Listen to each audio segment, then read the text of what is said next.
Buy support, sell resistances, right? Very simple idea, but you have to understand when are you actually trying to buy supports, and when are you actually trying to buy resistances. So we're going to talk about two things. We're going to talk about trend trading, right? Trend trading, and we're going to talk about counter trend trading, and these two concepts are equally as important. So first, we're going to go over what's the trend, how you're trying to gauge market structure, how you're trying to gauge candles movements, and then we're going to talk about counter trends, because a lot of times what happens is for example, price starts to rally and price is rallying, amazing, perfect. What traders like to do is they're like, okay, you know what, price is rallying and I see a resistance to the left hand side, and because of that resistance, we will reject that area, and then you take a sell. So when you take a sell, essentially what's happening is you're trying to take the opposite trade of a price that's moving up. Or if price is moving down, like we say, falling knives, if price is moving down, you're like, okay, you know what? I see a support. And based on what I've studied is that we're reaching a support, there's no confirmation for buys, but I see a support, and I'm going to take a buy right there. And when you take a buy right there, or you take a sell all the way up over here, price starts to rally up. Or if you take a buy, price starts to keep on dropping down. And this used to happen to me as well, because we're trying to counter trend. We're trying to catch that wick trade. We're trying to catch that perfect entry to have a winning trade. So we're going to go over that. First, we're going to go over trend trading. Next, we're going to go over counter trend trading. The concept is very similar, very simple. This is why it's a smart Raja concepts, very, very simple concepts. But the only issue is you have to wait for the candles to print the way you should have them printed, right? So let's talk about that. All right. So what's the basics of a trend? Now, a lot of people know this as well. A lot of people have even studied this through our live streams, to our videos on YouTube, stuff like that. But it's always a good idea to go over the basic concepts, because the basic concepts are something that build your foundation. And a strong foundation is what you need to be profitable in the markets, because guess what?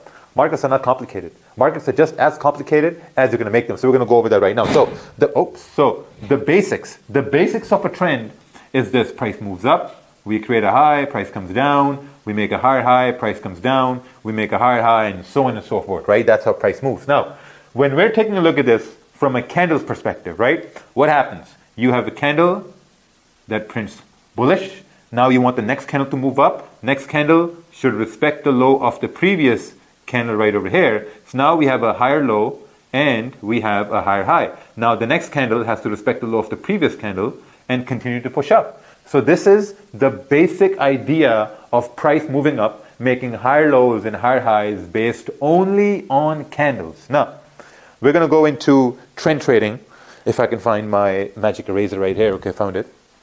Awesome. Now, trend trading is really simple. You identify the trend, and the way you identify the trend is basically you see where the higher time frames are moving. Now, let's say, for example, you're looking at the daily time frame, and the daily candle, you see that, we're pushing up over here. You're like, okay, daily candle has to move up. You look at the 4-hour candle, and, maybe the 4-hour candle is, somewhere situated like this. We have candle like this. We have a 4-hour candle forming like this, and you have clean range to the left-hand side. And you're saying, okay, the 4-hour candle is also bullish because we're creating support. Okay. Now, the basic idea of trading a bullish trend is that you're waiting for price to create support. Make a note of that. To trade a bullish trend, you have to wait for price to create support. That support could be on the 4-hour time frame. That support could be on the 1-hour time frame, 30-minute time frame, 15-minute time frame supports. They are okay, but the problem with the 15-minute support is that the confirmation is weak. It's a weaker confirmation. So that's why we're looking at the, I would say ideally, the 30-minute time frame or the 1-hour time frame, right? So you have to look for supports on the 30-minute and a 1-hour time frame. Now, let's say that we are in a bullish trend, right? So we're going to remove this and we're going to draw up some proper examples right here. But this trend is also identified on the daily and the 4-hour. So if you have made up your mind that the 4-hour is bullish and there's a high probability 4-hour can move bullish, you have to wait for supports. The supports are formed on the 1-hour and 30 minutes. So let's say, for example, we have a bullish candle moving up. This is a 30-minute time frame, moving up, moving up, moving up. We are moving up right here. Okay, awesome. We moved up at this point. Now, we have formed a resistance at a zone on the 30-minute time frame. Now, if you've gone through the section of zones and ranges, you may look at this and say, okay, you know what, Raja, based on that virtual class we did, price is at a 30-minute zone, and 30-minute zone is a very strong zone, so there's a high probability it can go down. Why can't we take sells? The reason why you can't take sells at this point is because, let's say you take sells at this point in a heavy bullish trend, and you have pre-London volume, London open volume, New York open, NYC, whatever that is, but the time is when there's a lot of volume, right? So let's say you take a sell. What can happen is, if you're not focused on the trend, is that the next candle can break this high right here and continue pushing up. That's something that can happen. So whenever you have a bullish trend, you're not looking for sells. No, you're looking for buys at this point. And we're going to talk about the condition for sells as well in a bullish trend. So let's say you have a rejection right here at this point, and now price starts to go down. We're moving further down. We're moving further down right here. We're moving down here. And let's suppose the trend is coming all the way from the bottom, and now you have a support formed, right? This is support form. A support is formed when you have a bullish candle closing after a bearish candle, right? The only forms of supports you're looking at are in uptrends. Always remember this all the time. Trend is your friend. Don't trade in consolidation unless you have a bigger range, right? And when in a trend, wait for supports form. These supports could be in the, these supports could be a part of your 30-minute time frame, your 1 hour time frame, right? The higher the time frame, the better. But the 30-minute time frame, strong supports. Now, first things first, right? Your support is formed. You waited for the support formed in an uptrend. Perfect. You got your support formed. Now, at this point, you're measuring the range, right? Let's say this range on the 30-minute is about 30 pips. You got a 30 pip range. You got a support formed, and you're like, okay, you know what? I have enough range to take a trade for price to retest this high. Now, remember this one thing. Whenever we're in a trend, whenever price is in a trending market and it makes a high, there's a high probability, there's an 80% probability that that high is going to be retested. And how is that high going to be retested? If we're going to create support. So if we're creating support at this point, there's a high probability for price to continue pushing up if we're creating a support, right? And your stop is below this candle. That's it. That's all what you're looking at. It's a perfect example. This happens all the time. All the time it happens like, clockwork when there's times of volume. So whenever you have an uptrend and you're anticipating 4-hour candles to go bullish, you're anticipating the daily candles to go bullish, you're waiting for 30-minute or 1 hour to create support and to continue pushing in the trend direction. That's where you're only trading the bullish trend. Now, sometimes you can have different variations, and these variations could be like, you can have a bearish candle forming like this, and you can say that, okay, we got a bearish candle closing with a small body. This means that maybe the move pushing down, the volume of bearish candles moving down is decreasing because now you have a smaller body. Because always remember, the candle bodies are going to tell you how much volume there is in the market, right? So you have a bigger body, bigger body, bigger body, boom, you got a small body at this point. What are you trying to do at this point? Are you trying to wait for a support formed, or are you trying to take an impulse entry as the next candle breaks above this high without breaking this low? You're taking an impulse entry at that point, right? Because sometimes, if you're new, you're going to say, okay, I'm going to wait for the support form, and you're going to wait, and as you're waiting, candle starts to pump up at this point, and candle closes like this. And now you're like, oh man, I knew price was going to go up. How did these people take impulse entries? I don't understand this. So the more you see price move up without you being not in the trade, the more you're going to learn about impulse entries, because the more you're going to see, because when I first started about impulse entries, I would see price move against me all the time. And I would say, okay, why is price moving against me? And I'm not in that trade. How could I have been in that trade? So I'm like, okay, if trend is where price, makes a higher high and a higher low and all that stuff, and if this candle is respecting this previous candle's low, which means it's making a higher low, and if it's breaking above this high right here, this means that it's making a higher high. So if I can take an entry as it's breaking the high and have my stop below this candle or even this candle, maybe and if a trend is up and there's volume, maybe I have a higher probability of winning that trade with an impulse entry. Make sense? So that's how this whole impulse entry thing came into being, by watching price move when you're not in that trade, right? So go over these things, right? Go over this virtual class again. Now, let's say we have created a support, right? So we're going to talk about this. So let's say we've created a support right here. Yeah, let's say we've created a support right here. Now we have a support at this point. Now, okay, let me just bring this up here a little bit. And we're going to talk about counter trend trade when price is trending bullish. All right. So let's say that price is, when the trend is bullish. Okay, my bad. Let's do this, right? So from down over here, price is moving up, price is moving up, price moves up, and then boom, we have a resistance formed, and we have another resistance formed right here, bearish candle, more bearish candles coming down, like this, right? Awesome. Now, all of a sudden, we have a support formed right here.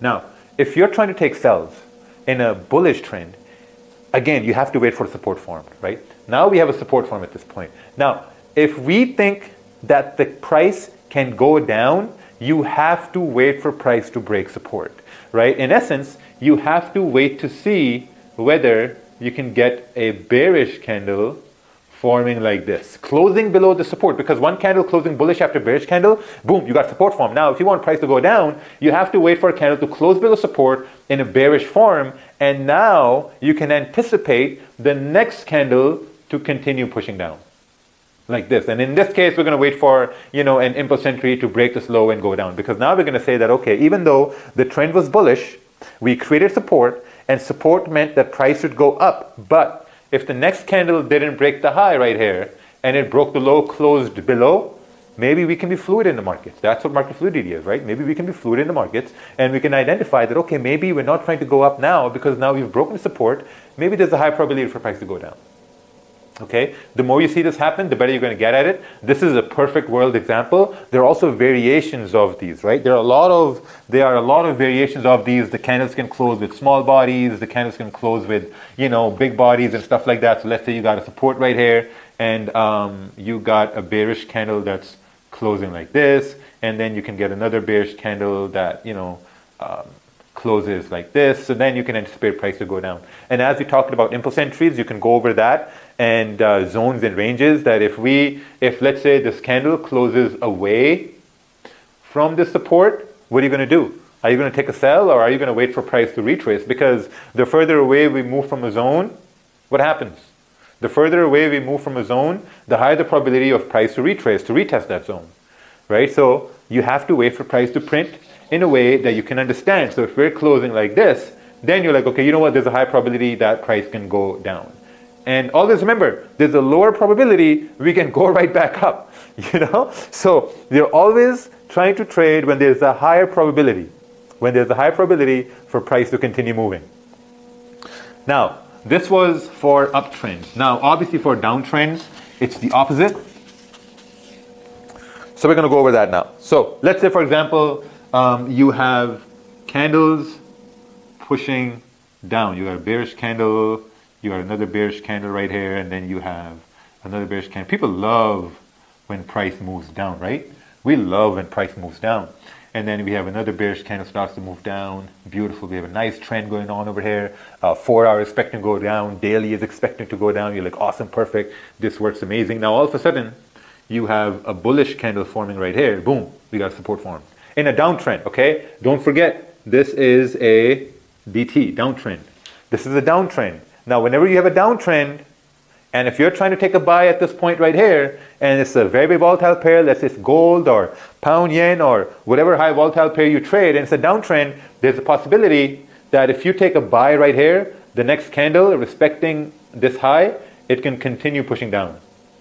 You got to keep that in mind. So whenever you're trading the trend, don't fight the trend.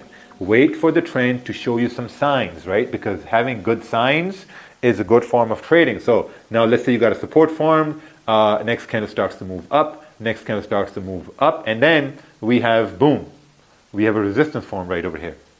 This is 30-minute resistance. This is a 15-minute maybe, but I would say a 30-minute or a 1 hour resistance. We've gone over these situations over and over and over and over again, right? Now you have a resistance formed. There's a high probability for price to go down. Now another thing, you have to make sure that this is a tradable range. I would say like minimum 30 pip range. If this is a tradable range, you can have an easier move going down. Because whenever price makes a low, there's an 80% chance that price will test that low. You have to wait. Whenever you have a downtrend, don't fight the trend. Don't take a buy. Wait for price to create resistance and then continue down. Now, sometimes what can even happen is that without price retracing all this way up, what can happen is that you can have, let's say, a bullish candle form, and then you can have a bearish candle form like this, right? Now what do you have? Boom, you have a resistance formed. Now, is this enough range? Well, candles with no wicks, what wicks, we already talked about that. Now, is this enough range? Do you have enough range to take a sell? Absolutely not. Now, price is just consolidating. Same thing goes for when price is trending bullish, and retraces and whatever. Bullish, retraces, create support. Yeah, right? The same thing. So at this point right here, there's no sells at this point, right? The only thing that you can do is that if a next candle, let's say we break above this resistance right here, we've broken above resistance on a 30-minute time frame, so that means we've broken above a strong zone because 30-minute zone are stronger. Now you can anticipate the next candle to correct the move that we had earlier on, which came down. So that's clean traffic to the left-hand side. Makes sense? Now this is where you can take a counter trend trade. In the same scenario, okay, now follow me right here. In the same scenario, let's say that this candle closed away from a zone. Let's remove this arrow. Let's say that this candle closed away from a zone. Can you take a buy at this point in downtrend? Absolutely not. Because we moved away from the zone. There's a high probability for it to do a retest and then potentially go up or come down, and this whole thing becomes a fake out. We've talked about fake outs as well. So whenever you're trading, you have to wait, or let's say whenever you're trading a downtrend, you have to wait for a candle to create some sort of a resistance. Now, this resistance can form with a bigger range or small range. If it forms a small range, this is maybe what, like 10 pips? What are you going to do with 10 pips? Nothing. Then it's better off to wait for price to break support or close below or give you some more confirmations that we can continue to push down. But again, if you're trading counter trend in a downtrend, you have to wait for price to break resistance. No, form resistance first and then break resistance. So if we break above this area, then you can say, okay, you know what, maybe now we can correct that move. Okay? Now we have to go over this again. Go over this class again, this virtual class. These are very basic concepts. These situations do occur in the markets, and the more you familiarize yourself with these concepts, only in times of volume, they will play out in your favor more often than they're not going to play out in your favor. All right, so trend trading, as simple as it may seem, it really is that simple. But the main idea is you have to wait for candles to print in a way that you can recognize for you to take a trade. So we're going to go over that again. If you're trading an uptrend, you have to wait for support to form. If you have a support form, then you can take a look at how the support is formed. Has the candle closed, a big body candle, small body candle, a bearish or bullish, whatever that is, but the support is formed. If you're trying to sell in a downtrend, you have to wait for a support form, and then you have to wait for the support to break with confirmation. Same thing goes for downtrends. If you're trading downtrends, you have to wait for a resistance to form, right? If you formed a resistance, then you have to wait to see if you have any, candle confirmations, candle closing bearish for you to take a sell. And if you really want to sell, or if you really want to buy in a counter trend when it's moving down, you have to wait for resistance to break, right? The only way you're waiting for a resistance to break is in a downtrend to maybe correct that move up. Or the only way that you're waiting for support to break is in an uptrend to correct that move down, right? Important concept. Go over this virtual class again, maybe 3 or 4 times. Some of you may already know these things, but it's always a good idea to go over these simple concepts, because sometimes we miss certain things. Sometimes we ignore certain things, and that one quick thing can light up a bulb in our head, and I'm like, oh yeah, you know what? That actually made sense. That really did make sense. So good luck. Look for these situations in the charts only in times of volume. You got your pre-London, London Open, pre-New York, New York Open. Well, pre-New York volume has shifted a little bit, so NYSE, London close. Good luck. Concepts. Now, today we're going to talk about impulse entries. Now, before we get into the impulse entries and the candle confirmations and all that stuff, let me talk to you about how basically this whole idea of impulse entries came in, right? So now, in the beginning, we're basically told that you have to wait for candles to close, you have to wait for candle confirmations, whether it's outside of a zone or when it's creating a support, you have to wait for a candle to close. Once the candle closes, that's your confirmation, then take a buy or take a sell, and price is most likely to go up or most likely to go down. We all know there are probabilities, right? There's a probability probability price is going to move up. There's a probability price is going to move down. Now, when we're looking at these things, right, when we're waiting for candles to close, whether bullish or bearish, sometimes price doesn't really give us that confirmation. Sometimes, price just continues rallying up or it continues dropping down. That happens a lot of times. And as a new trader, when we look at that, we think, oh, okay, maybe I'm missing the move right here. Maybe maybe my strategy is wrong, or maybe I haven't aligned myself properly with the market because I was told to wait for the candle to close. And as I'm waiting for the candle to close, price is just moving where I wanted it to go. Man, I've missed a trade. Now that used to happen to me a lot. And what I decided to do at that point was I was like, okay, that's interesting because I'm really good at executing when candles are closing. I'm really good at executing, especially with confidence as candle is closing. But what am I going to do when candle just continues moving my way? Because someone's taking that trade. Someone is in that trade profiting as price is moving, right? Whether that may be a entry before price moved, or maybe that was an entry that someone was, like, okay, you know what? I think price is going to go up and I'm just going to take a buy, and price goes up and price goes in their favor. And they're like, okay, you know what? Yeah, I knew price was going to go up. But as traders, we need to execute with confirmations, right? So then I started to do was I was like, okay, you know what? If price goes in my favor without candle closing, how could I have executed on this trade? Now, sometimes, we can use a buy stop or a sell stop. Well, buy stop and sell stops basically mean is that once your buy stop is executed, you're anticipating price to continue moving bullish. If your sell stop is executed, you're anticipating price to continue moving bearish. Now, when impulse entries came in, so you have to look at where price is breaking the highs or the lows, because I decided that, okay, you know what? If I'm missing out a trade and price continues moving, where could I have an entry? And I spent almost 5 to 6 months just watching, not trading, just watching. I spent 5 to 6 months just watching to see how could I have executed on that trade. And then there were like almost certain, very few scenarios that made sense. That, okay, maybe this is what we can do. So we're going to talk about, first we're going to talk about candles. We're going to talk about candles, the way the candles are closing and forming, types of candles. And then we're going to move into these certain scenarios that have personally worked best for me. And a lot of you guys, you've been through the market fluidity. We have 3 webinars on impulse entry in market fluidity. Impulse entry is 1.0, 2.0, and 3.0. You guys know that, right? But today, we're going to talk about specific scenarios that have a higher probability for price to continue where we expect it to go. So we're going to talk about that. Now, first, we need to talk about types of candles and how the candles close. Some of you may already know this, but we're going to talk about the candles once again, the whole thing, how candles close, how candles open, what they mean with wicks and without wicks. So let's take a look at this right here together. So here we have a bullish candle with no wick on the top, but it has a wick at the bottom. Next, we have a bullish candle with no wick at the bottom, but it has a wick on the top. Now, what does this mean? Usually when you have a bullish candle with no wick on the top, this means that there's no range for the next candle to go up. That's what that means. But when you have a candle with no wick at the bottom, this means that the candle closed bullish, but it had no volume to go down. It had no opportunity to even create a bearish wick. The volume was so much bullish that it couldn't even go down. It just moved up and it created a wick on the top, right? That's what this means. This right here, the candle volume was bullish, obviously. It went up, but it has no wick on the top, which means there's no range for price to continue moving up. That's what this means. Now, if we look at this from a bearish perspective, let's say now we have a bearish candle. Now the things have turned, right?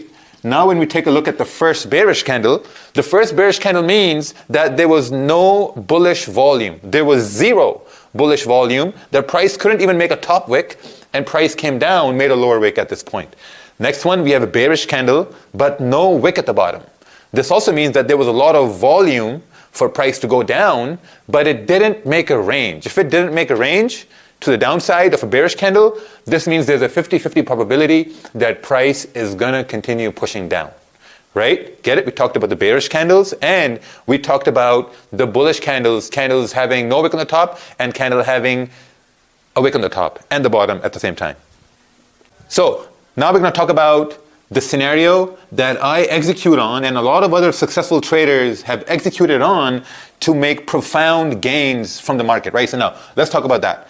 For example, we have a bullish candle that goes up. Let's say we have an uptrend. We have another bullish candle that goes up. We have an uptrend. And then we have a bearish candle that closes like this with a big wick at the bottom, right? This normally means that price tried to go down, but it couldn't maintain its volume down and closed a small bearish candle. This is what this means. Whenever we have a structure like this, there's a very high probability, provided there's volume in the market, that could be in your pre-London, London Open, pre-New York, New York Open, London Close. Whenever there's volume in the market, there's a very high probability that price will break the high to continue pushing up. Right? Now, there are two scenarios in this situation, right? The first scenario, we're going to talk about the first one.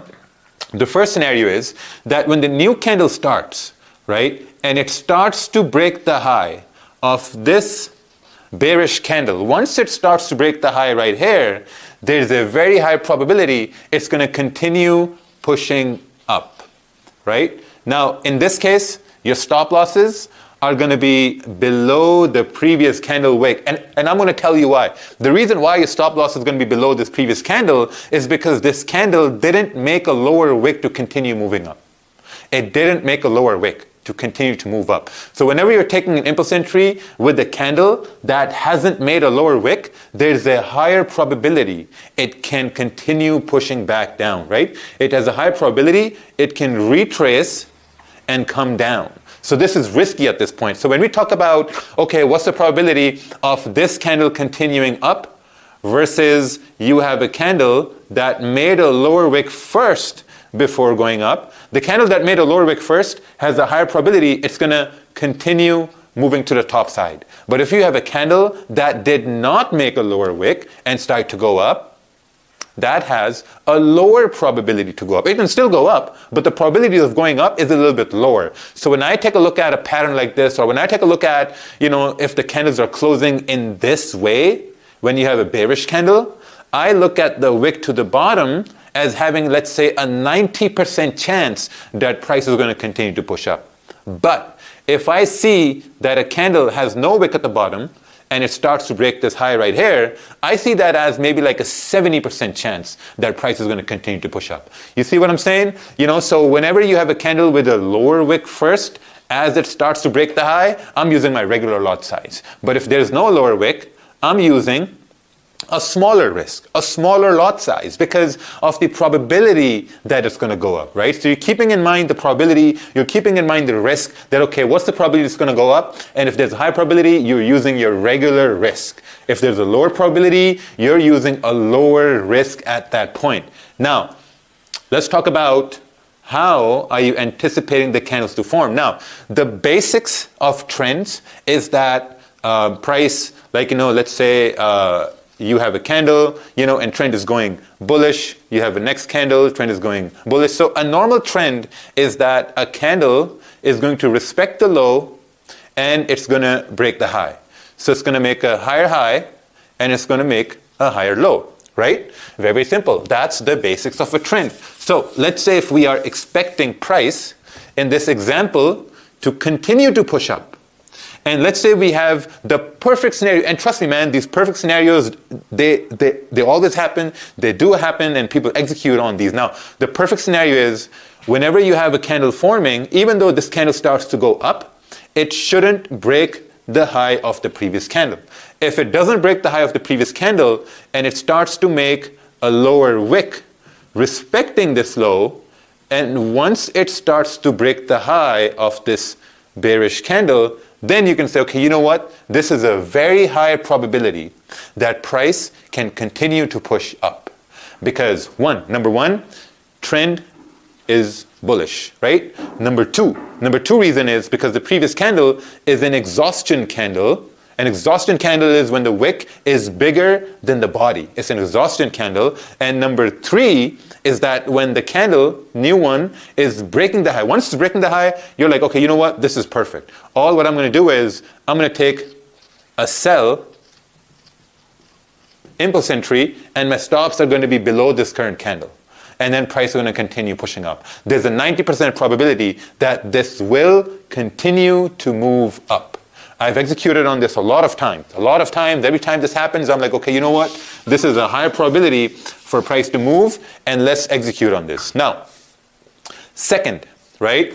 Second is basically the opposite. Let's say you have a bearish candle coming down, you have another bearish candle that comes down, so we're making lower lows and lower highs, and then all of a sudden you have a candle that closes bullish like this. Now essentially we've created a support in this scenario where a candle has closed bullish, and you're like, okay, you know what, we've created a support, and maybe, oh, one thing I forgot to mention, these scenarios, they perfectly work on the 30-minute to 15-minute time frames, right? Also they work on the 1 hour time frame. They also work on the 4 hour time frame. But as you go higher up in time frames, what you're going to realize is that the stop losses are going to get bigger, but the moves are also going to be bigger, right? It's more prominent on the 30-minute. I've executed a lot of times on the 30-minute, very, very prominent. I've executed on the 1 hour time frames as well, very, very prominent. Now, let's say you have a situation like this, right? You have a potential support formed, and let's say this is a 30-minute time frame, excuse the writing, 30-minute time frame, and you have a candle closing like this. Now, normally, when I look at this, I'm thinking about that, okay, you know what? As long as the new candle respects this high at this point, and once it breaks this low,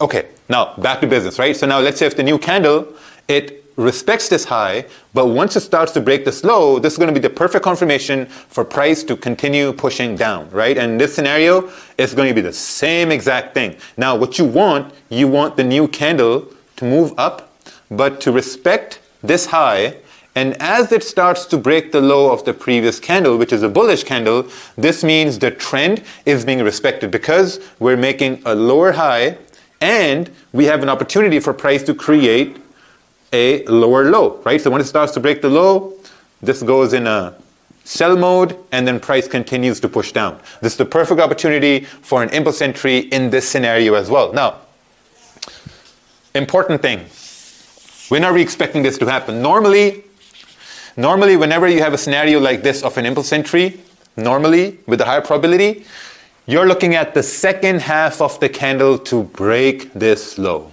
Second half of the candle. Sometimes the first half of the candle also works. So let's say if you're looking at, let's say this is a 30-minute time frame, maybe in the second 15-minute candle starts to break this low, right? So now I want you guys to follow me here, right? I want you guys to really follow me here and really understand, because let's say the next candle, it starts to make a top wick. This means that maybe the first 15-minute candle of this 30-minute time frame starts to make the top wick, or maybe it closes bullish, or maybe starts to go up. But as long as this high respected, and the second 15-minute candle is high respected, and the second 15-minute candle of the 30-minute starts to break the low, then you're like, okay, you know what? There's a high probability to continue down, because maybe that second half of the 30-minute may push the entire 30-minute candle all the way down, right?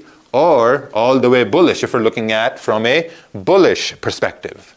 This is the scenario that have worked over and over and over and over again. But the trick is to actually wait for this candle to form. The trick is to wait to see if the candle is really forming like, once the candle forms like this, the next waiting situation is that you have to wait for the next candle to break the low at this point. This is something that has worked. Now, we're going to talk about another scenario, and that scenario is going to be a little bit more risky. It's risky in terms of, because the trend is already bearish, and the trend is already bullish, and you're really trying to catch that wave, right? What it looks like is like this. Let's say you have a bullish candle formed like this, and you have another bullish candle formed like this, and for example, we have a resistance at this point, and now all of a sudden, we have something bearish form, candle forming bearish, and then we're also forming some sort of a confusing candle, and then we have a candle that's starting to break the high of this previous candle. Now, This is where some risk comes in. For this opportunity to continue pushing up based on an impulse entry, it has a lower probability than the examples we talked about earlier. Okay, you have to understand this. This has a lower probability, even though you want to say that. So now this is where a lot of moves are missed, right? A lot of times you're waiting for the candle to close because that's the safest way. But essentially what you see is that candle starts to move up and it just continues to move up. And when it continues to move up, you're like, oh man, why didn't I enter impulse entry? It would have been so perfect. Now I've missed this entire move. It has gone up. There's no way to get this back and yada, yada, yada, yada. That's very normal. That happens, right? So now if you're somebody who gets stuck in these and you're not focusing on impulse entries, you're not trying to learn them, you're not trying to anticipate them, but you're missing trades, that's perfect. Because once the candle starts to break these highs here and here, you're looking at this and saying that, okay, you know what? If we broke above these highs, maybe, just maybe, I could have had an entry right over here as it broke this high right here. And my stop loss could have been below this candle. Because if we're breaking above this high, right, we're making a higher high at this point. There's a very high probability we're making a higher high. And at the same time, if we're making a higher high, then there's a higher probability we're also making a lower high, like a higher low at this point. Now, when does normally this happens? Normally this happens in high volume times, right? High volume times, market opens, market closes, we have news, we have breaking news on gold. We saw earlier on that price went up on gold about $30. 300 pips gold went up yesterday. This was the 7th November, so this may be card late. Anyway, whatever, right? So this is where you're trying to just watch to see where you could have entered. Now, again, as I said, this is riskier than the previous ones. This is way riskier. And I'm going to tell you the risk associated with this, right? Now, I know some people also have some questions, so we're going to go over those questions as well. Now, the risk associated with this is that even though if it's moving up, even though if it's breaking the highs right here, there's a very high probability it can just continue to fall back in this range, right? And this move up just becomes a candle that made a wick to the top hand side. That's the risk associated with this. So if you're someone who's willing to execute on something like this, you have to keep this risk in mind. If I'm going to execute on something like this, or if I'm going to execute on an opportunity which is presenting itself like this as it's breaking the high, and I'm trying to take a buy at this point, I'm keeping in mind that it can continue back in the range. So if the probability of it moving up higher is lower than the example we talked about in the beginning, I'm not using my full risk. I'm using a half risk, or I'm using 3/4 risk, but I'm never using my full risk at this point. Never. At the same time, a more risky situation in this case could also be when you have a candle that just moves up without making a lower wick. A candle moves up without making a lower wick, that is extremely risky, because a regular anatomy of a candle is that a bullish candle is going to look like this. It's going to have a wick at the bottom, it's going to have a wick at the top. This is like something like a human with 2 arms and 2 legs. If a human has 1 arm and 2 legs, or like 1 leg and 2 arms, or no arms and no legs at all, then you're looking like, what, that's abnormal. That's, that's a bad example, but still, you know what I'm saying. So a candle here, if it has no wick at the bottom and it starts to push up here with volume, there's a chance that it can just continue to push down to probably make a lower wick. Who knows? It can continue to move down to make a lower wick. We don't know that. So once a candle moves up with no lower wick in the beginning, I'm staying out of it. I'm staying out of it because I want nothing to do with that. That's risky. That's not according to my plan. I'm not doing anything with that. Now, normally, what I would wait for, let's say you have a candle that closes bullish, right? Now, the size of this candle matters. The size of this candle matters. Let's say the size of this candle is, I'd say like 15 pips, right? Let's say the size of this candle is 15 pips. Then I'm going to be waiting for the next candle to probably make a lower wick. If the next candle makes a lower wick and starts to break the high, I'm going to be willing to take an impulse entry for candle to possibly continue up. And you all know where the stop is going to be, right? The stop is going to be below this current candle that breaks the high. That's what I'm really looking for. If the size of this candle is like 15 pips, like you have to gauge the size basically. But if, for example, right, and I've seen a lot of people make this mistake here as well. Let's say, for example, okay, let me just make this a little bit better.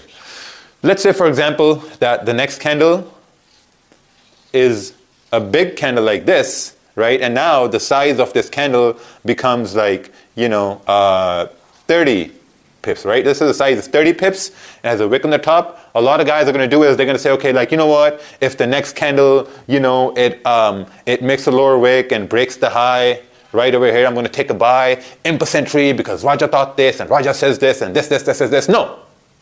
You're forgetting the fundamental rule of market structure. And the fundamental rule of market structure is that whenever we're breaking a zone, the further away price moves from a zone, the higher the probability for price to retrace. Okay? We have to keep in mind. So whenever we have a bigger candle forming outside of a zone, don't try to take a buy right here. It may go up. It may go up. If it goes up once, goes up twice, now you're going to believe that, okay, like, you know what, it's going to always go up. And that one time, if it doesn't go up, and instead of going up, it starts to, like, let's say it goes up, breaks the high, you take a buy, and it starts to go down, you're like, oh man, impulse entries are so tough, they don't work because of the fundamental rule that the price has left the zone. Once price leaves the zone, there's a higher probability for it to come down for a possible retest. And this retest, we've talked about in market structure as well. So you have to wait for a retest. So whenever you have a big candle forming outside of a zone, and you haven't taken an impulse entry here, you're waiting for price to come down, do a retest, and then continue to push up.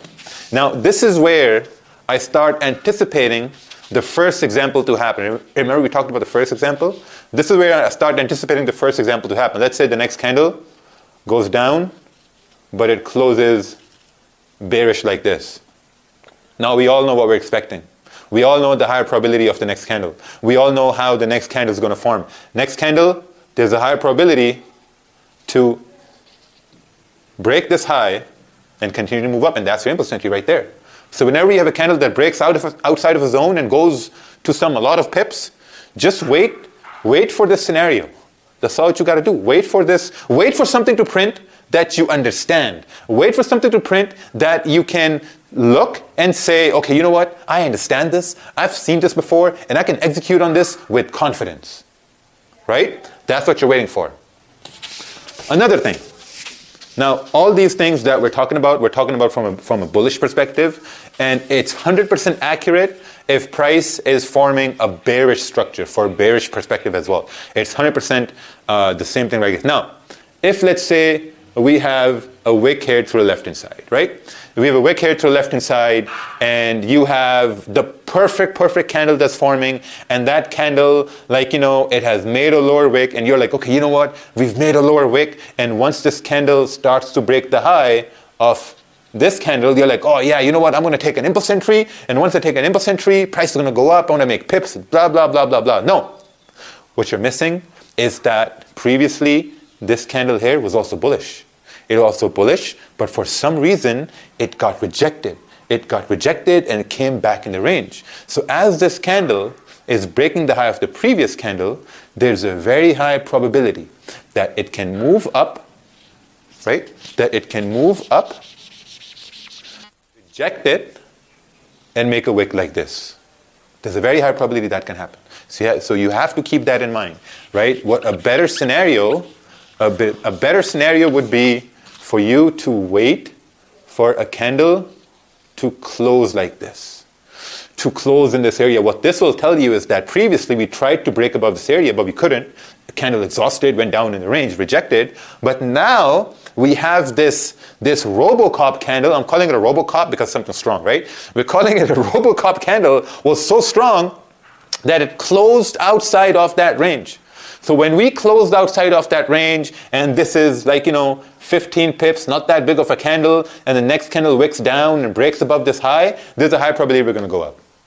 That's all what I'm looking at in this scenario for impulse entries.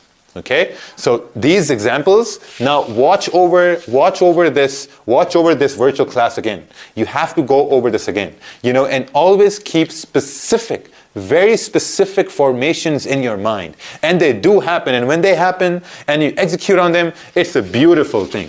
Trust me, it's a very, very, very beautiful thing. So, always understand this, right? Impulse entries, the first time, you're not going to get them. The hardest thing about impulse entries is fearing of you missing the trade. Even if you miss the trade, that's totally fine. You don't have to chase the trade. You don't have to be in a trade just because you've opened up a chart and you got to be in a trade. No, you don't have to, because trading is a learning process, and impulse entries are extremely hard, right? Extremely hard. They're harder because you got to wait. They're harder because you have to wait for the candle to close. They're hard because you actually have to wait to see if the pattern is forming the thing that you recognize. Once you recognize a certain pattern that's printing on the charts, you're like, okay, automatically and naturally you're going to say, okay, you know what? I've seen this before, and I'm going to execute on this. And once you execute on this and you win the trade, you look on Instagram or Twitter or YouTube, and someone else took the same trade who you idolize or look up to, you're like, oh man, you know what? This is so easy. This is so easy, but impulse entries, they always start from you just sitting and watching, right? Sit and watch price play out. It slowly comes with experience, slowly comes with anticipation, and the more you anticipate certain things to happen, I promise you, the better you're going to get at that. Now, we have again I mentioned, we have 3 other sections in Market Fluidity about impulse entries, but this, right here, what we discussed, was the perfect scenarios that I want to see, and different scenarios that we've seen in the market. Now, some scenarios have a higher probability than the other ones. So, normally, always adjust your risk. Always make sure the amount of risk you're going to take. Always make sure that the setup or the kind of formation that you're executing on, it aligns with your risk management, right? So now, I would prefer for you to go over this class again, maybe 2 or 3 times, make notes and understand what you really want to see in the markets.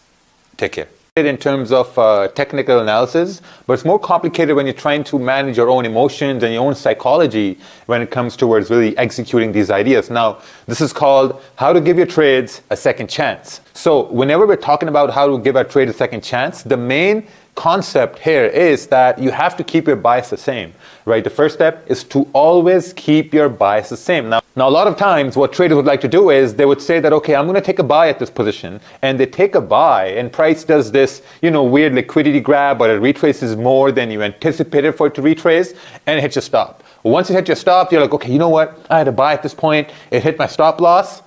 I'm going to try to look for a sell. And once you try to look for a sell and you're selling, let's say your bias was correct, let's say your trend identification was correct, which was a buy. Now when you try to look for a sell, the trend continues and it continues up and hits your stop loss, and now you're lost 2 trades, right? And then maybe you try to take a buy after that and you get a small win, whatever, right? So now you have 2 losses, you took a buy, that didn't work out, and then you took a sell, that didn't work out, and then price eventually went exactly where you thought price was going to go. That has happened to a lot of people, and that used to happen to me as well. Now psychologically, that's very, very damaging. You lose confidence, it hurts your ego, or sometimes, you're in a buy position and price retraces, hits your stop loss, and then it goes exactly where you thought it's going to go. That's very, very normal. That happens all the time. Sometimes you can say, oh, well, even maybe I would have had my stop loss a little bit wider, or maybe like a lot of these things go into your mind. So the best thing to do at this point is to just step back and logically look at price, that, okay, if price did went into my favor, it went exactly where I thought it's going to go, how could I have executed on that, right? Like, what could I have done differently? Okay, maybe I could have looked for a second position, or maybe how could I have given my trade a second chance? And whenever you're looking at price in a way where you could have given your trade a second chance, there's always going to be a technical aspect to that, whether it's going to be a candle giving you a buy confirmation, or it's going to be a candle, giving you an opportunity for an impulse entry, which we've covered in the past. All those things are going to happen, and all those things are going to print exactly how you want them to print. Okay, so whenever you're looking at a trade and you're taking a loss on a trade, always understand this, that if price tends to go in your direction, there's always a way that you can give your trade a second chance, whether it's from a candle confirmation or it's that through an impulse entry. So we're going to go over some scenarios and some examples, and hopefully we can shed some more light on how to give your trades a second chance. So, So in these examples, we're going to assume that price is in a trend, which it should always be in a trend, and you're trying to trade the trend because trend is your friend, and we're not going to fight the trend. Okay, sometimes you may get opportunities to fight the trend, but just don't fight the trend, right? It's just not profitable. So we're going to go over some examples, and this is only going to be when price is trending. So we're going to take a look at a bullish trend, and if you reverse that, it becomes your bearish trend, and the ideas are normally basically simple. So let's take a look at this right here. For example, let's say we have candles pushing bullish, right? We have a bullish trend, candles are pushing up some more, and candles push up some more at this point. And what's happening now is that now you're getting this sort of like resistance being formed up over here. Let's say you have some sort of a buy being formed. Now, just by looking at this, and trend is up, and I know some of you guys have gone through certain concepts and certain market structures and certain ideas. Do you think this is a great idea to take a sell at this point? Do you think?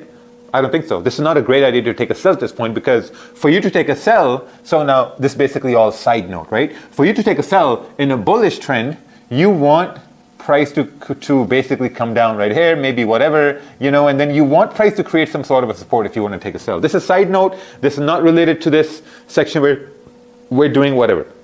So you want price to create a support. Once we create a support, let's say this is also a 30-minute time frame. Let's say we've created a support. Now, if price breaks the support, this is where you should take a sell. Counter trend trading. We've went over this. This is when you should be taking a sell. Okay. Now, so we're not going to go into more detail on that. We've already went into detail with this, right? So what we're talking about is how to give your trade a second chance. Now, let's say price is continuing to push down. We are pushing down, in an uptrend. We're making a higher low, and this is where we have created a support now, right?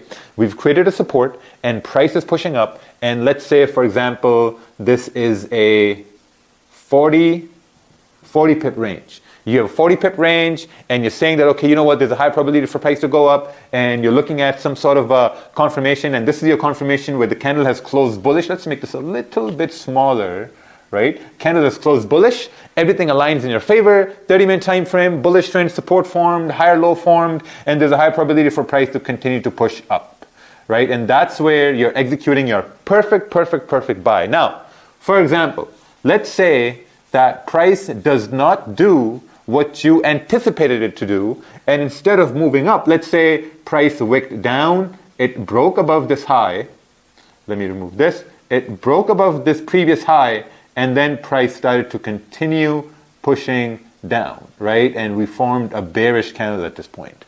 What are you going to do at this point, right? We formed a bearish candle. Now, this is only provided that now here's the thing.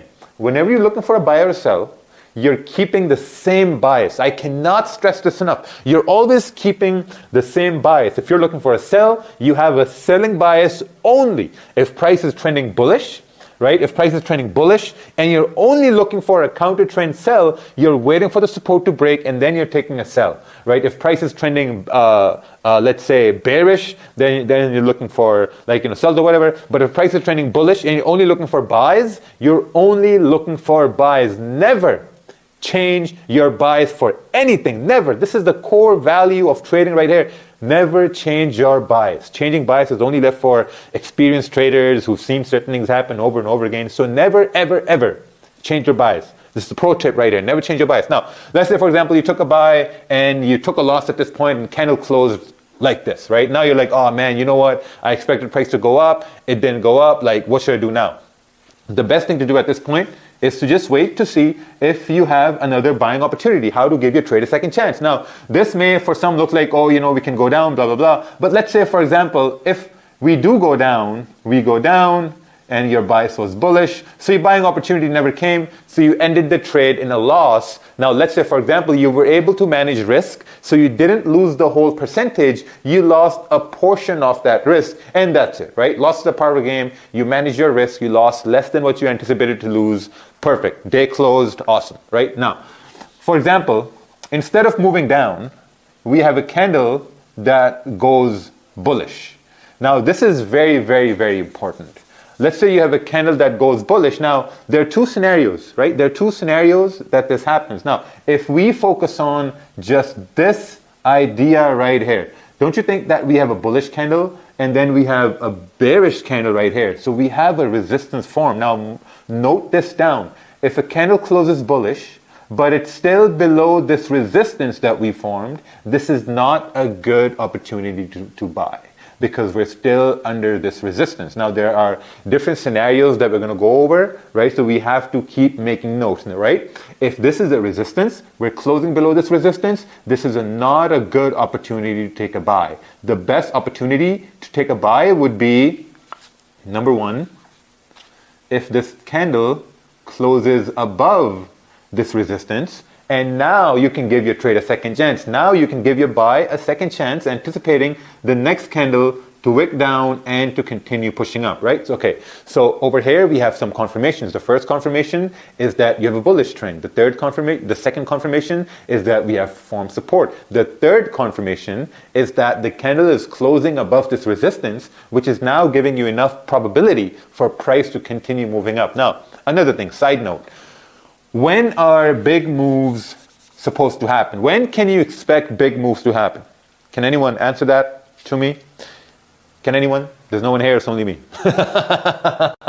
And you guys watching. Okay, so big moves only happen when there's volume in the market, right? And when do we have volume in the market? We have volume in the market, you have pre-London session, you have London Open, you have pre-New York, you have New York Open, you have NYSE Open, you have London Close, you have news happening, you have breaking events, and all these times when there's volume in the market, right? That's the only way when you're going to have a big candle forming. Now, right, first, situation, candle closed above resistance. Now you have a very good opportunity to price to go up. Now, understand this. This is a wick. This is a big wick right here. We can form all sorts of candles, all sorts of things can form, and this is a big wick. Whenever you have a big wick, we've talked about this in impulse entries, you can't take an impulse entry, because if you're waiting for this candle to break above this high, then your entry is going to be too late. And sometimes it's going to happen. Sometimes what's going to happen is that you're going to have this candle just move up, break above this high, and then continue to go up.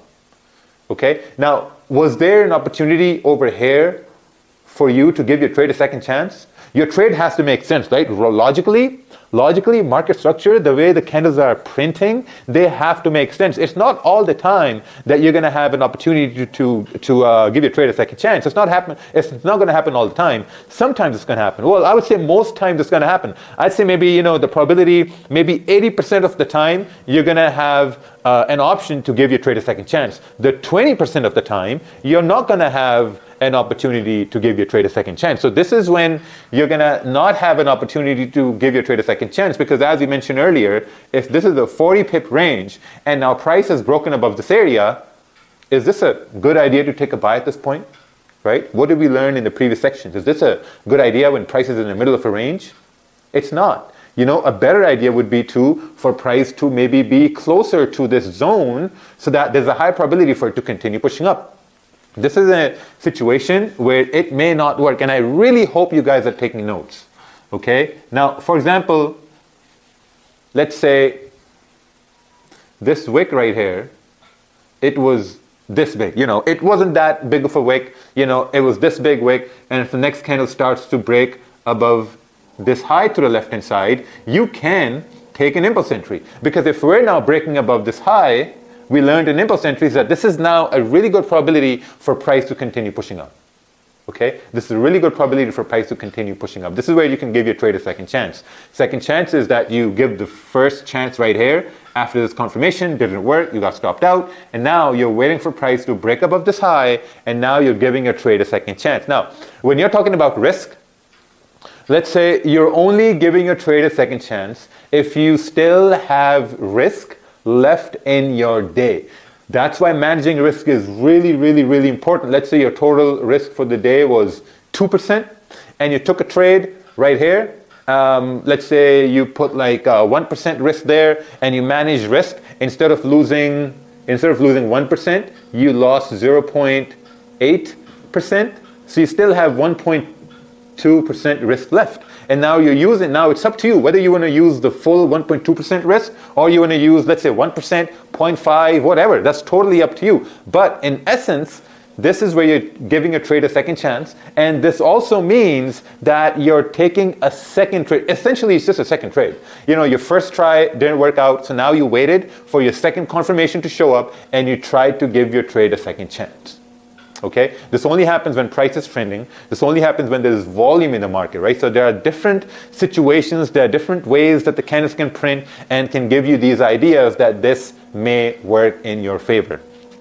Okay? So we have to keep these things in mind. Giving your trade a second chance is a complicated idea. It takes a lot of practice. It takes a lot of sitting around and watching what price is doing. Because here's the thing. Whenever you're going to take a trade, and in your eyes and in your mind, it's going to be a perfect trade, a perfect opportunity to execute.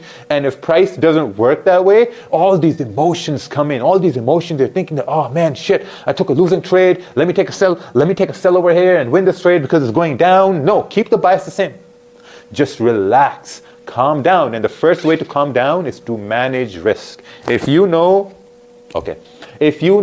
that you have managed risk, if you know that you risked $100 and you've lost, let's say, $80 and $70 trying to take a buy, now you're perfectly fine. You're like, okay, you know what? I managed risk and I'm a mature, confident trader. I'm going to sit back and I'm going to see if price gives me a second chance for it to continue pushing up or not. Okay, and this is where these situations are where you can give price a second chance for it to continue pushing up. Okay, now there's another situation that happens, and we're going to talk about that as well. There's another situation that happens that, let's say for example, we have support formed. We have support formed, and the next candle, you know, it forms and it breaks the high. You're like, okay, perfect, we've broken the high, now we're going to go up. But instead, it starts to break down. It breaks the low right here, and it still closes bullish. Okay, so we have a bullish candle closing. Let me make this a little bit better. That's not a bullish candle. That's a weird looking bullish candle. We have a bullish candle closing like this, right? We have a bullish candle closing like this, and you're like, oh man, you know what? I had a buy at this point. Price broke the high. I took a trade, and price came down. My stop loss was right here, and it hits a stop loss, and now I have a loss right here. And while you're crying about that loss, you see the next candle wicks down and continues to push up, and you're like, oh man, shit! Like, if it didn't have hit my stop loss, I would have had a profitable trade.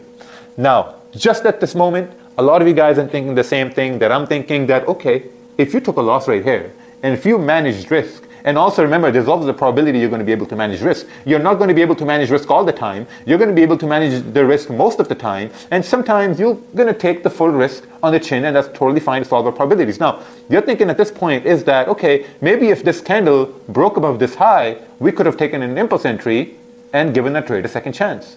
And that exactly what we thought it was going to do, because now we gave a trade a second chance and we made some money, or we reduced some of the loss we had over here, or we put the risk that was left from this trade over to this trade, and now it basically worked out. Okay, so these are different scenarios, different things that can happen, and these are things that you notice in the market as you're trading them, because as you're sitting back and watching how price is moving, you're looking at candles, you're looking at the different way the candles are printing, and you're kind of like visualizing where you can see the next candle move, where you can see the next candle go. And once you start to do this for 3 months, 4 months, you start to have an intuition, is what I call, right? This intuition comes over time. Like after watching all we done over here, you're not going to be able to do or to give your trade a second chance maybe by tomorrow or next week or the week after that. It's going to take you maybe 1 month or 2 months to just kind of really absorb the information and keep watching how the candles are printing, and then you're going to be able to successfully give your trade a second chance. But listen, in the beginning, I wouldn't recommend for you to just jump in giving a trade a second chance, right? Take those losses, but manage those losses. And once price does something that we've discussed here, just take a mental trade. Take a mental trade and watch it. And don't take that mental trade stressing about, oh, I could have been in this trade. That's totally fine. That's totally fine, because you're still learning, you're still progressing, you're still adding these tools to your trading arsenal for you to be in profits in future, right? So this is all a mental investment that you're doing in yourself. So later on, once these situations happen, you're going to be able to execute on these, and someone new is going to look at you and say, oh, hey, man, how are you able to do that? And you're going to say, oh, well, it's easy. Just give your trade a second chance. And they're going to say, oh, how? So these situations can also happen. Now, there's another situation that happens all the time is when, the next candle breaks below the low and just continues to push up. These scenarios are where you can't really give your trade a second chance because there was no confirmation. And always remember, whenever you're giving your trade a second chance, there needs to be a confirmation. There needs to be a logical way where you can execute that trade. Okay? Very, very important. Giving your trades a second chance.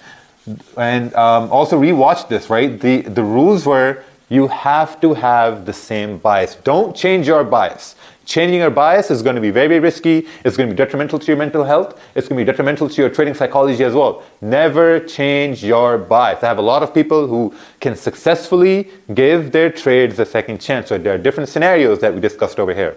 So what we're going to do now is we will go over how to add risk back to your trade. So we're going to go over that. How to add risk back to your trades. Add risk back to your trades. So we're going to go over that. How to add risk back to your trades.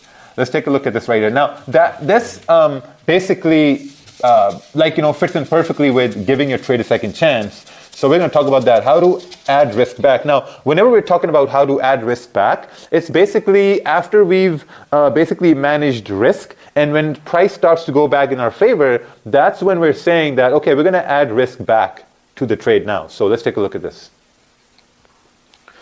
All right, so in this case, we're going to talk about, we're going to go over some, like a bearish trend. Let's say we have a bearish trend, price is coming down, you have a bearish candle, and then over here as well, you have a bearish candle coming down. We have another bearish candle, move down, another bearish candle, move down. And then we have a bullish candle forming, we start to go up. We've created let's say a hypothetical support. We have another bullish candle that goes up, and that's basically it, right? And then we have a bearish candle forming. Boom, resistance formed, trend is down, you're anticipating price to go down. This is, let's say, a 40 pip range, and you're anticipating price to continue pushing down. Now, all of these scenarios, they do happen when price is trending, right? So in this case, price is trending bearish, and this is what we're going to go over. So let's say you take a sell, and instead of pushing down, price starts to go up. Now, the most important thing here is for you to really understand how managing risk works, right? And that's what we've explained in the risk management section, the third one, and also in the risk management 3.0 in market fluidity. So you have to go over that first, okay? You have to go over that first. Now, for example, let's say we're looking at the 30-minute time frame, right? We're looking at the 30-minute time frame, and let's say all the 15-minute candles are also bearish. So let's say this 30-minute candle consists of two 15-minute candles, which are basically, like this. You got two 15-minute candles that are basically like this. You take a sell at this point. You've taken a sell, and price wicks up. When price is wicking up, and in this on 15-minute, let's say price is wicking up and moving up, once it starts to break the high of the previous 15-minute candle, you're like, oh, okay, wait a minute. We're breaking the high. Maybe at this point, now, two scenarios, right? One, if we close bullish, I have to manage risk. Or if it breaks the high, I have to manage risk. So you're managing risk. You're closing 50%, right? You close 50% risk right there. Let's say you had a one lot. You're closing 0.5. So now you have 0.5 left open. You have 0.5 left open. You're like, okay, you know what? I don't know. I don't understand whether the price is going to continue to push down. It's going to push up. So either way, you managed risk and you closed 50%. Once you've closed 50%, now you're waiting to see how price is really going to move, right? So let me remove these lines over here because we're going to be using this as well, right? So let's say now the 30-minute candle, it starts to close bearish. And what it looks like over here is that the 15-minute candle, it starts to push on, moving down. Now we've closed bearish here on the 15 minute. And as you can see now, we've created a minor support on the 15 minute, okay? We've created a minor support on the 15 minute, and also the 30 minute candle is moving down here a little bit too. So when we're moving down in the scenario, now you can look around and say, okay, hey, wait a minute. I still have, let's say, a 0.5 lot running. And if the next 15 minute candle breaks the low of the previous one, maybe I can add the risk that I closed. So in this case here, you can add your 0.5 lot back, and your stop is either going to be, it can be above the 15-minute candle, or it can be above the current 15-minute candle that's just forming and breaking below the low. Now, there are a lot of things that can happen here, right? This 15-minute candle, you need to have volume to push price down. And this 15-minute candle can just move down without making a top wick in the first minute, first 5 minutes, 3 minutes, 4 minutes. So that's all on your intuition. That's all on your judgment, how you're going to perceive that. But this right here, we're talking about the fact that once we've made a top wick and we've broken the low, that's the perfect scenario to add risk back to your position. As we start to break the low, you can add position back. You're like, okay, you know what, I'm going to add it back. And on 30 minutes, it looks like price starts to go down. Okay, but the most important thing is that you are managing risk. You're actively managing risk, and once price starts to form in your favor, you're adding that risk back. So that's how it works. And there are also various variations to this. The number one variation is that if, let's say, for example, let's say the 15-minute candle broke above the previous high, and the new 15-minute candle, when it forms, it just starts to drop down. Once it starts to drop down on the 30-minute, it kind of looks like this. Okay? When this happens, there's basically no way for you to add risk back. If you look at this, right? Because the 15-minute candle, this broke above the high, you manage risk. Next 15-minute candle broke below the low, and it moved so quickly, you're like, oh man, I couldn't manage risk, so I took the trade, whatever I could take. That's why sometimes you can see if you're going to have a one lot and price moves, let's say 100 pips, and you've managed risk here, you, instead of making $100, you make like $50 because you let the 0.5 run till, 10 pips or whatever.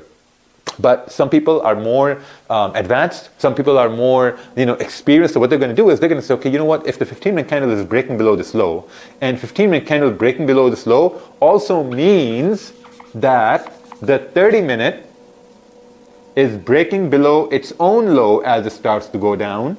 That means with volume, there's a higher probability we can continue to push down, and that's where they can probably take an impulse entry to say that, okay, we wicked up, I managed my risk, now we're breaking below this minor support, impulse entry would make sense, so I can add risk back to this trade for price to continue pushing down. Make sense?